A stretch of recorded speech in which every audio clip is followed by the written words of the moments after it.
Important issue here at home. It is no secret that America is experiencing a teacher shortage, leaving each state to figure out a way to remedy this crisis. Schools in Georgia are trying to recruit retired teachers with little success, and rural school districts in Texas implementing a 4-day work week to try to combat the shortage.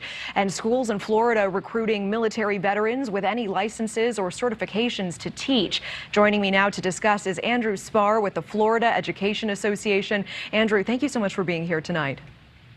Thank you for having me. It's an honor to be here. Thank you, Andrew.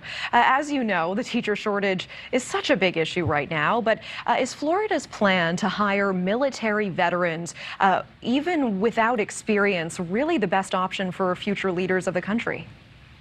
So I think we have to start with the premise that people are leaving the profession in droves, both teachers and support staff. And when you really look at it, it's not that we have a shortage of qualified individuals out there. It's that we have a shortage of qualified individuals who are willing to come work in our schools when pay continues to fall further and further behind, when they're vilified, especially by our governor, who every day in Florida is out there maligning people who work in our public schools. And so even if we open the doors to others, it's not going to solve the problem. Now, when it comes to military vets, obviously we think the world of them. They've done amazing things for our country. And we have a lot of military vets who currently go through the process in Florida to become teachers.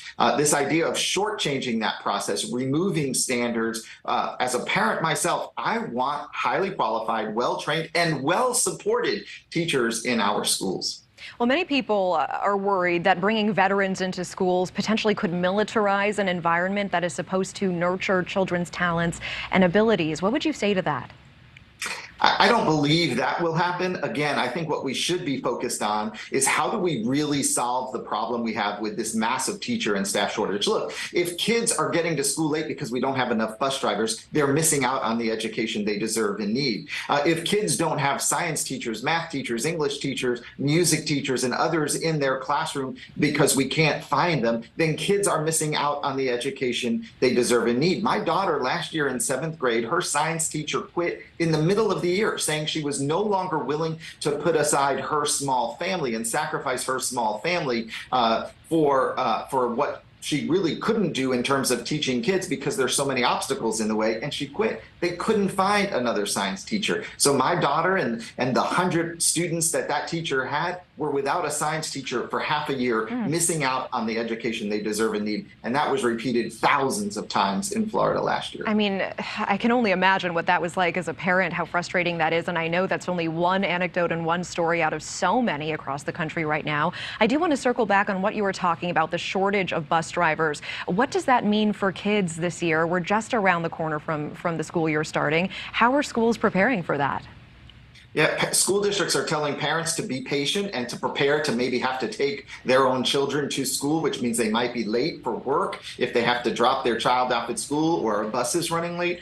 We see in Orlando, Florida, the school district there, Orange County schools, what they've actually done is they are running double routes in some of their schools, meaning that we have elementary kids, one batch getting to school over an hour before the start of the day, and then a second group of students coming closer to the start of the day, trying to work the system and actually get kids to school. Andrew, what a nightmare. You know, we're almost out of time. I do just want to ask, if we could focus on one thing to improve the teacher shortage, what would that be in one sentence?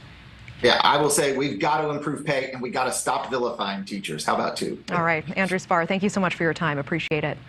Thanks for having me. Thank you for watching. Go to newsnationnow.com to find News Nation on your television provider. And don't forget to click the red subscribe button below to get more of News Nation's fact-driven, unbiased coverage.